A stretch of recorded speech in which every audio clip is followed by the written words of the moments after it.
Hi అండి, అందరూ బాగున్నారా? ఆలస్యమైన అందుబాటులో ఉంటాను కూల్గా కుకింగ్ చేసుకోవడానికి. ఈరోజు మన సప్తమా టేస్ట్ ఫుడ్ ఛానల్లో వచ్చేసి ఎమ్మీగా పండుమిర్చి పచ్చడి అనేది చేసుకున్నాము. చాలా సింపుల్గా ఈజీగా తక్కువ ఇంగ్రీడియంట్స్ తోటి చేసుకుందాం. పండుమిర్చి తీసుకున్నా. మనం మామూలుగా ఏంటంటే పండుమిర్చి అనేది పడేస్తూ ఉంటాం అనమాట, లేదు అంటే పక్కకు పడేస్తుంటాం.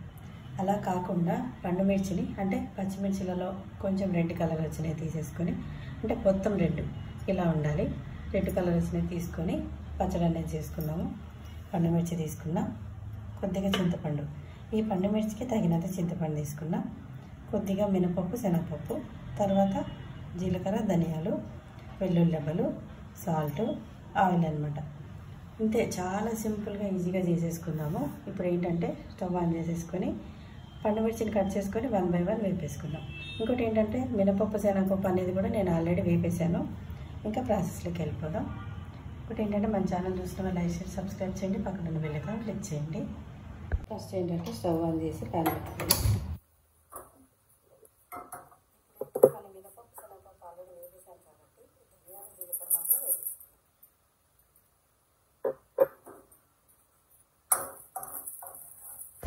చూసారా, ధనియాలు జీలకర్ర వేగిపోయి వీటి ఏంటంటే బౌల్లో సెట్ చేద్దాం. ఏంటంటే సేమ్ ప్యాన్లో పండుమిర్చి వేసేద్దాం. ఈ ధనియాలు జీలకర్ర వేగిపోయేలోపు పండుమిర్చి కూడా కట్ చేసి పెట్టుకున్నాను అనమాట. ఇప్పుడు కొద్దిగా ఆయిల్ వేసేద్దాం. ఆయిల్ కూడా ఎక్కువ అవసరం లేదనమాట, తగినంత సరిపోతుంది. కొంచెం అంటే కొంచెం మనం వేసుకోవాలి.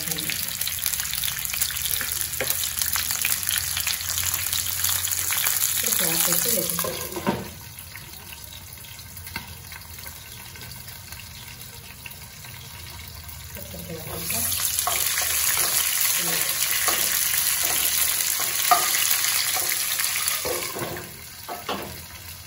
ఇలాగా పండుమిర్చి అనేది వేసేసుకున్నాం. వేగిపోయిందేమో చూద్దాం. ఇక్కడ వేగిపోయింది, స్టవ్ ఆపేసుకున్నాం.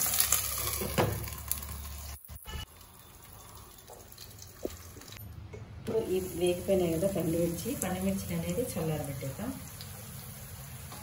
ఈ చల్లారేలోపు మినపప్పు శనగపప్పు ధనియాలు జీలకర్ర వెల్లుల్లిబ్బలు ఉప్పు చింతపండు వేసేసి మిక్సీ తిప్పుకొని వచ్చేద్దాం. ఈ చల్లారేలోపు ఈ మిక్సీ పట్టుకొని వచ్చేద్దాం.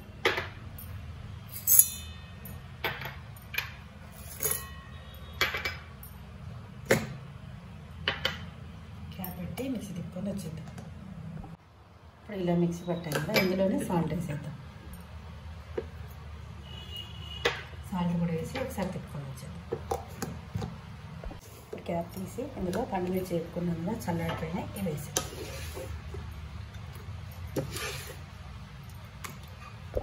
మిక్సీకి వేసుకున్నాం కదా, ఒకసారి మిక్సీ తిప్పుకొని వచ్చేద్దాం. చూసారా, ఇలాగా మిక్సీ పెట్టుకోవాలి మెత్తగా, పైన పేస్ట్ లాగా ఇలా ఉండాలి. ఇప్పుడు దీన్ని డిసైడ్ చేద్దాం.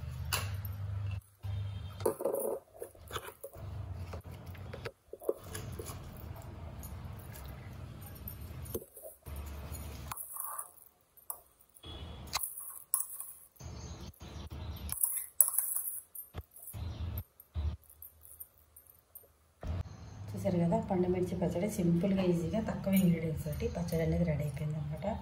ఇది వచ్చేసి మనకి వేడివేడి అన్నంలో నెయ్యి వేసుకున్నా వేసుకోకపోయినా చాలా చాలా సూపర్గా ఉంటుంది అనమాట. మనకి ఇప్పుడు ఫీవర్ అట్లా వచ్చి నోరు బాగాలేదనుకోండి, అలాంటప్పుడు కూడా ఇలా చేసుకొని తినేసేయచ్చు. టేస్ట్ అయితే అద్భుతంగా ఉంది. మనకి ఇడ్లీ దోశ చపాతీ పూరి ఉప్మా వీటన్నిటిలో కూడా చాలా చాలా బాగుంటుంది అనమాట. ఒకసారి మీరే ట్రై చేసి చూడండి, మీకే తెలుస్తుంది టేస్ట్ అనేది. ఇలా చేసి పెట్టండి, ఇలా చేసి పెట్టేది తినేసి హ్యాపీగా హెల్తీగా ఉండండి. నమస్తే అండి, మరో వీడియోతో మళ్ళీ కలుద్దాం.